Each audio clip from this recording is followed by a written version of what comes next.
My dear ones, in the rhythm of your breath, in the silence between thoughts, there is a space, a sacred space where healing begins, not just of the body, but of the being. Today, let us journey into the ancient echo of words, words not merely spoken, but sung by the soul. I speak of the Psalms, not as scripture for the mind, but as medicine for the heart. You see, disease is not always just physical. Often it is dis-ease, a disturbance in the inner harmony. When the energies within you are turbulent, the body echoes that disharmony. But when the inner song is tuned, the body begins to dance. In wellness, certainly. Here's an expanded version of Healing Begins Within, written in the same calm, reflective, and meditative tone. Healing is not something that comes from outside. It is not a pill, not a procedure, not even a prayer offered by another. It is a remembrance, a recognition that the body, the mind, and the life within you are not separate forces, but one integrated system of intelligence. When you cut your skin, the body does not wait for permission to begin healing. It moves immediately, instinctively, quietly. This is the nature of life. It always moves towards balance, towards wholeness. But when we are distracted, stressed, fearful, or burdened by emotional weight, we interfere with that natural movement. We slow it down. We interrupt what is otherwise seamless. Healing begins when we stop this interference, when we become quiet enough to listen to what the body is trying to say, when we stop fighting with our own systems, when we allow rather than resist. It does not mean we ignore pain. It means we stop treating it as an enemy. Pain is just a signal, not of punishment, but of imbalance. It is a messenger, not a curse. And once we understand this, the relationship with our body begins to shift. We no longer look at disease as something foreign, but as something that is trying to speak to us, trying to guide us back home. When the inner climate changes, the outer condition often follows. If you are constantly in turmoil within, the body reflects that chaos. If you are at ease, if your breath flows gently, your thoughts are still, and your heart is open, you will see how even the cells begin to respond. This is not philosophy, it is direct experience if you allow it. You don't have to believe in anything, just sit with yourself. Feel, listen, watch. Let the mind be still, let the breath guide you, and you will see. Healing is not something you do. It is something that happens when you get out of the way. Healing is your nature. Wholeness is your origin. The body is not against you, it is you.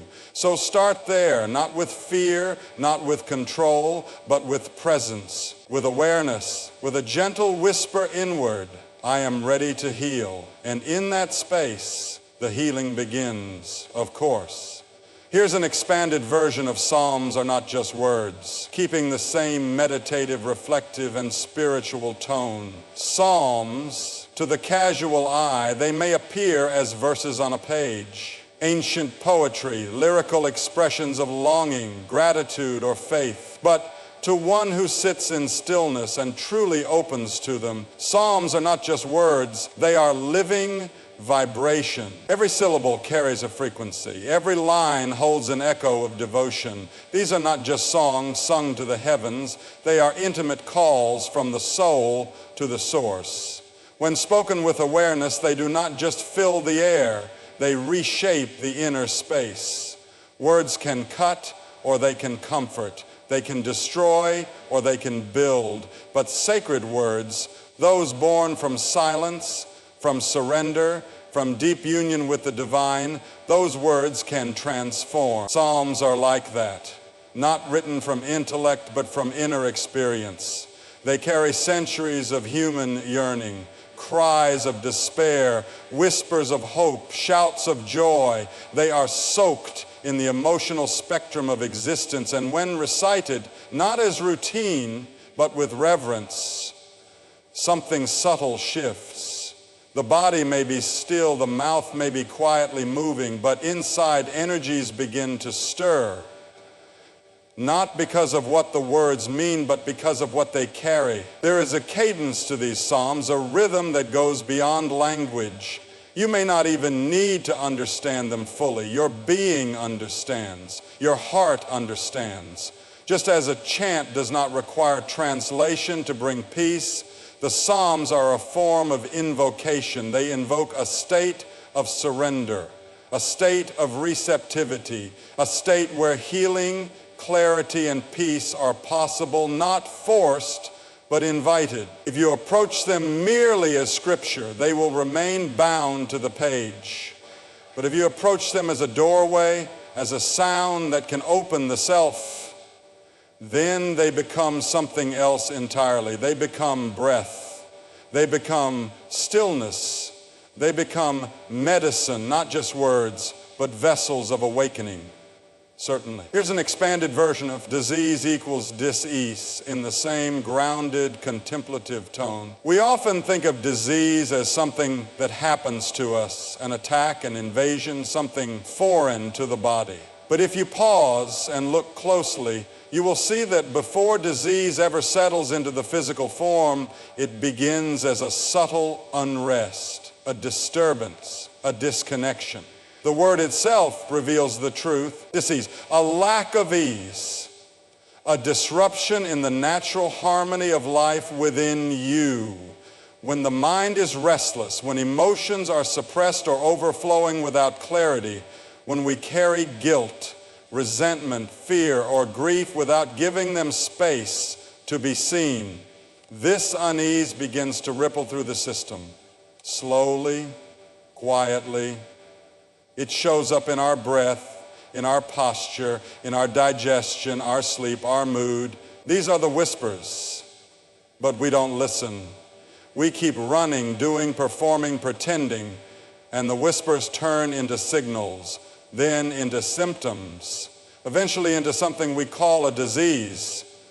What we label as a disease is often the body's cry for attention. It is trying to slow you down, trying to bring you back to awareness, to say something inside is not in rhythm. Something is out of tune. Please listen.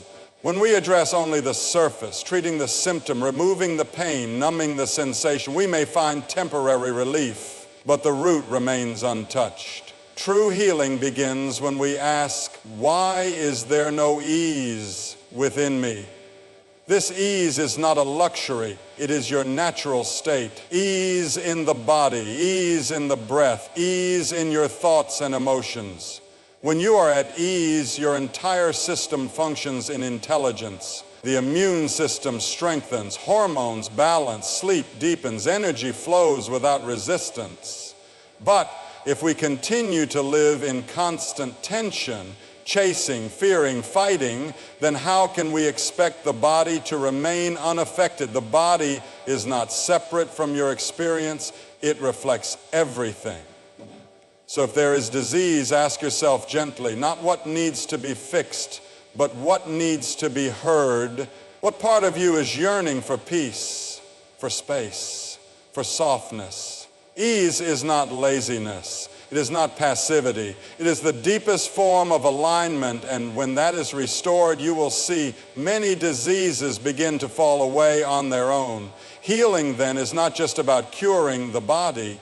It is about restoring ease to your being. Certainly, here's an expanded version of Inner Sound Out of Health. In the same flowing, introspective style, there is a sound that arises without words, a vibration that does not begin in the throat, but in the core of your being. When that sound is harmonious, everything else begins to fall into place.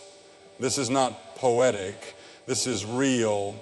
Your body is not merely muscle and bone. It is rhythm. It is resonance. Every cell is listening to the tone of your thoughts, the quality of your emotions, the silence or the noise that fills your inner space. When there is harmony inside, the body responds. When there is dissonance, when the inner sound becomes chaotic, harsh, or fragmented, disorder begins to take root. The ancients knew this. That's why they sang, not just for joy, but for healing. That's why sacred chants, mantras, and psalms were passed down, not to impress, but to align. Not to entertain the mind, but to tune the being. You may not realize it, but you are constantly generating sound within. Every thought has a frequency. Every emotion has a tone. Anger, fear, anxiety, they create sharp, jagged waves that disturb your inner atmosphere. Gratitude, peace, love, they soften the internal climate like a gentle breeze through a quiet forest. When you repeat a psalm with full presence, with reverence, you are not just speaking, you are reshaping your inner vibration. You are returning the body to its natural song, a song of balance, a song of health. And when that song becomes steady, when the hum of your inner life becomes smooth and coherent, the body begins to heal, not because of external intervention, but because the conditions within are finally supportive. Just like a musical instrument, your body needs tuning, not once, but continuously. You don't tune a violin and expect it to stay perfect forever. It needs gentle attention. So does your inner sound. Listen within. Observe the tone of your thoughts. Watch the rhythm of your breath. And speak not just to be heard, but to create harmony inside. Speak psalms not as ritual, but as tuning forks for your soul. Because when the inner sound is whole, the outer health naturally follows. Certainly, here's an expanded version of the power of devotion, continuing in the reflective, deeply spiritual tone. Devotion is not belief. It is not bound by doctrine, nor does it ask for explanation. It is a fire, a soft, steady flame that burns through fear, doubt, and ego. When you approach anything with devotion, you dissolve the sense of separation between yourself and what you are facing. Whether it is a prayer, a psalm, a person, or even your own breath, devotion makes it sacred, not because the object has changed, but because you have changed. The mind may recite 1,000 verses. It may know every translation, every meaning, every context, but without devotion, those words remain dry, empty vessels. When devotion is present, even a single line, whispered from the heart, can shake the soul. It becomes alive. It becomes transformative. Devotion is the bridge between the finite and the infinite, between the one who is hurting and the source of healing. Not because some external power is rewarding your loyalty, but because devotion melts the barriers within you. It brings openness, receptivity, and healing flows through openness, never through resistance. When you chant a psalm with devotion, it is not just a sound in the room. It becomes a pulse in your being. It aligns your energy, not because of performance, but because of surrender. In that surrender, something deep begins to move.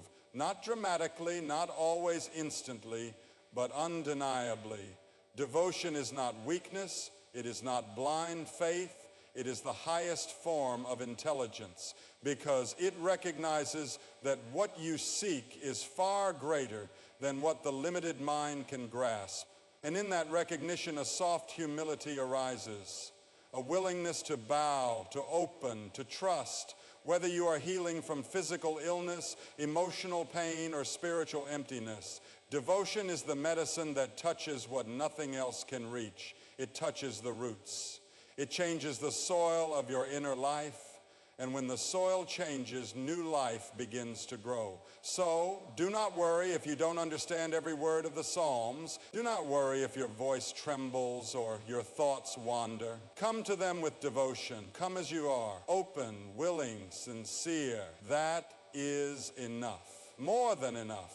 Because the power of devotion is not in how loud you speak, but in how deeply you offer yourself. Of course, here's an expanded version of the 6 Psalms as energy tools. In the same calm, mystical tone, Psalms are often approached as religious poetry, sacred texts to be read, sung, or memorized. But if you look more closely, not with the eyes of tradition, but with the eyes of presence, you'll begin to see something deeper. These are not just poetic praises or cries for help. These are energetic tools, keys, frequencies. Just as a tuning fork brings an instrument back to pitch, certain words, when spoken with awareness, bring your inner system back into alignment. The 6 Psalms we speak of are not chosen by chance. Each one carries a distinct vibration. Each one resonates with a certain layer of your being, mind, emotion, body, and beyond. They are not tools in the mechanical sense. You do not use them like objects. They are living sounds, ancient vibrations shaped by centuries of longing, surrender, and awakening. When spoken with sincerity, they do not just pass through your mouth, they pass through your energy field. They move through your heart, your breath, your cells. Some psalms are for calming the storm within. Others are for awakening strength. Some are for dissolving grief. Others for cultivating trust. Each psalm, when met with devotion and presence, begins to unlock something. It opens what has been closed. It softens what has been hardened. And the body listens, not through logic, but through vibration. When your inner sound begins to shift, the body doesn't need to be told what to do. It knows. Healing does not need to be directed, it needs to be allowed. The Psalms help create that space of allowance. In this way, they are like mantras, not because of the language, but because of the energy they carry. Each line is a doorway. Each repetition is a deepening. You are not trying to control the healing, you are simply creating the inner environment where healing can rise. So don't recite them mechanically. Don't rush. Don't try to make something happen. Let the psalm happen to you. Let it enter you like breath. Let it fill you like light. Because these 6 psalms are not magic spells. They are sacred instruments. And when you hold them with care, with presence, and with the power of your own openness, they begin to play the forgotten song of your being. Not fixing, not forcing, just remembering. And in that remembrance, healing unfolds. Absolutely. Here's an expanded version of presence over performance. In the same reflective, grounded tone, in this world we've been trained to perform, whether in front of people, before an idea of God, or even in our own minds. We strive to do things right, to be perfect, to impress, to be seen as worthy. But the sacred is not impressed by performance. When you speak a psalm, it is not about how clearly you articulate the words, how beautifully you chant, or how long you recite. What matters is, are you there? Are you fully with it? Are you just reading, or are you receiving? Are you lost in the sound, or trying to make the sound perfect?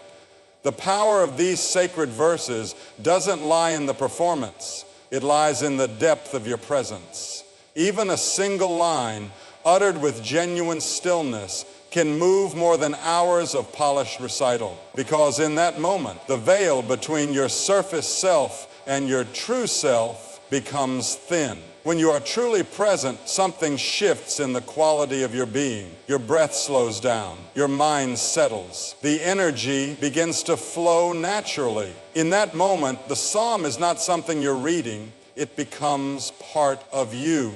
It is you.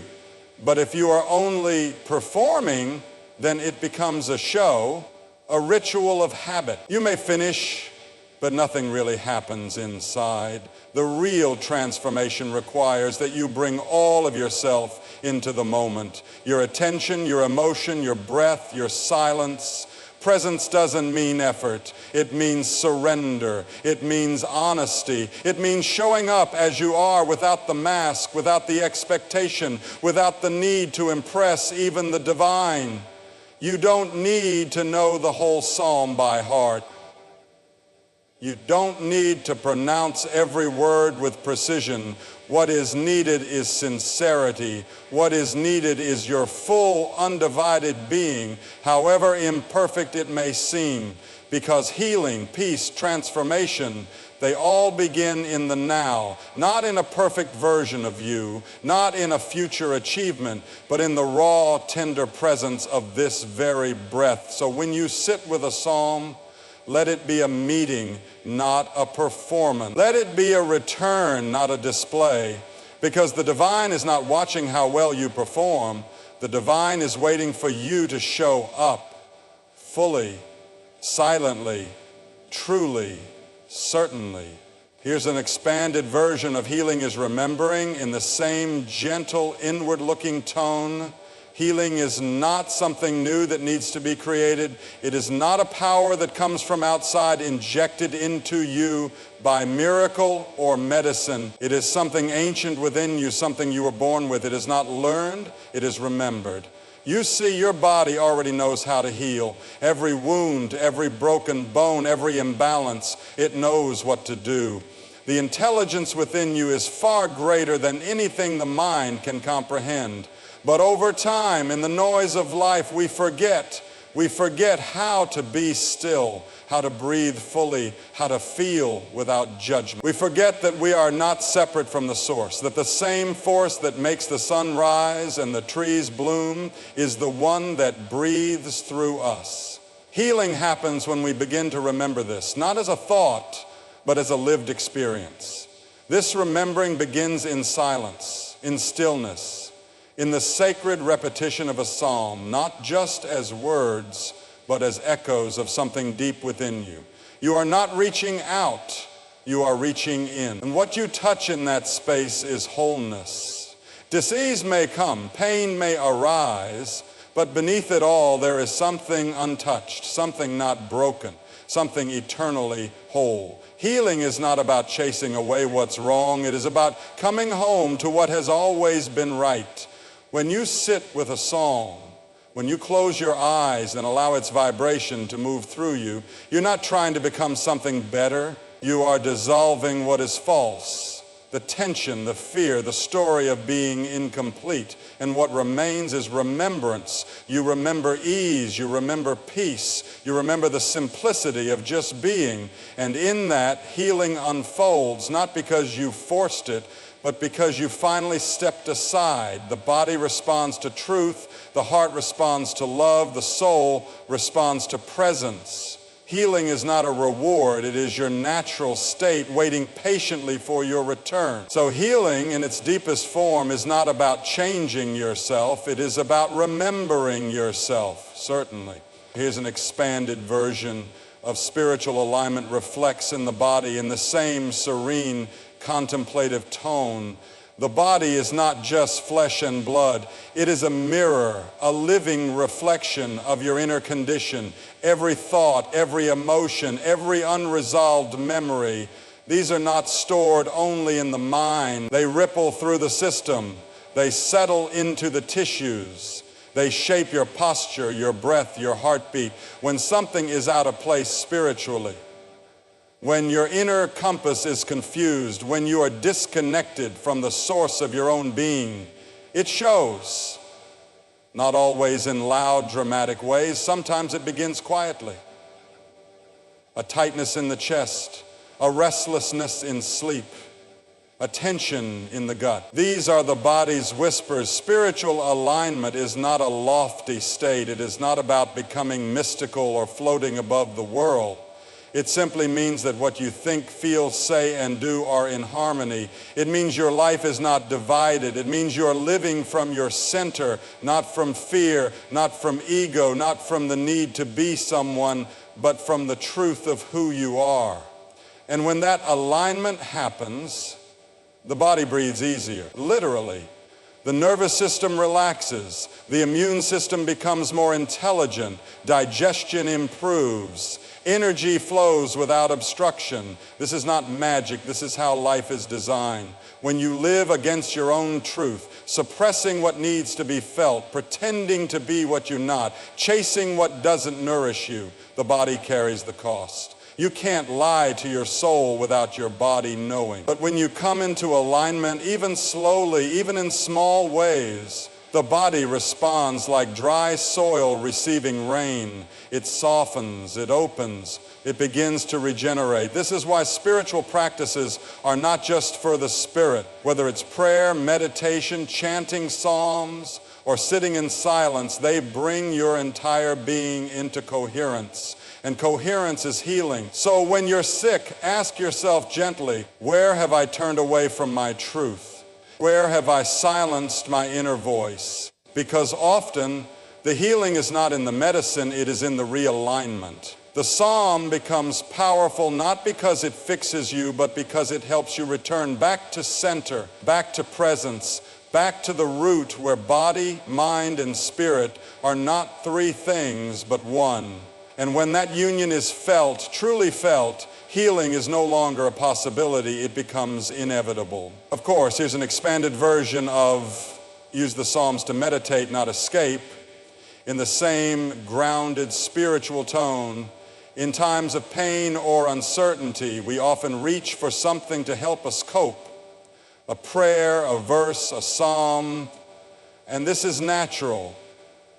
But there's a subtle line between using something as a doorway and using it as a distraction. Psalms are not meant to help you run from what is happening within you. They are not meant to cover the pain like a blanket over a wound. They are meant to help you enter that pain with clarity and grace, not escape it. True meditation is not about avoiding life. It is about facing it fully with open eyes and a quiet heart. When you recite a psalm in this spirit, it becomes a meditation, a moment of presence. You are not using the words to silence your feelings. You are using the words to hold your feelings, to sit with them, to breathe with them until they dissolve in their own time. The Psalms speak of fear, of sorrow, of longing, of joy. They are not written from a place of denial. They are born from deep honesty, from hearts that dared to feel everything and still turn toward the divine. So when you come to these sacred verses, don't use them as a shield. Use them as a mirror. Let them reflect your state. Let them stir what needs to be felt. Let them guide you into your own depth, not away from it. Meditation is not about becoming calm by force. It's about becoming aware. And awareness includes everything: your discomfort, your confusion, your hopes, your doubts, all of it. So speak the psalm slowly. Let it echo inside you, not to numb yourself. Let the words meet your reality exactly as it is. And in that meeting, something softens. Something real begins to shift. You are no longer escaping your life. You are entering it fully. And the psalm becomes not a wall, but a bridge. Not a hiding place, but a path home. Because the power of the psalm is not in how it protects you from life, but in how it brings you deeper into life with a little more courage, a little more peace, and a heart that's finally ready to listen.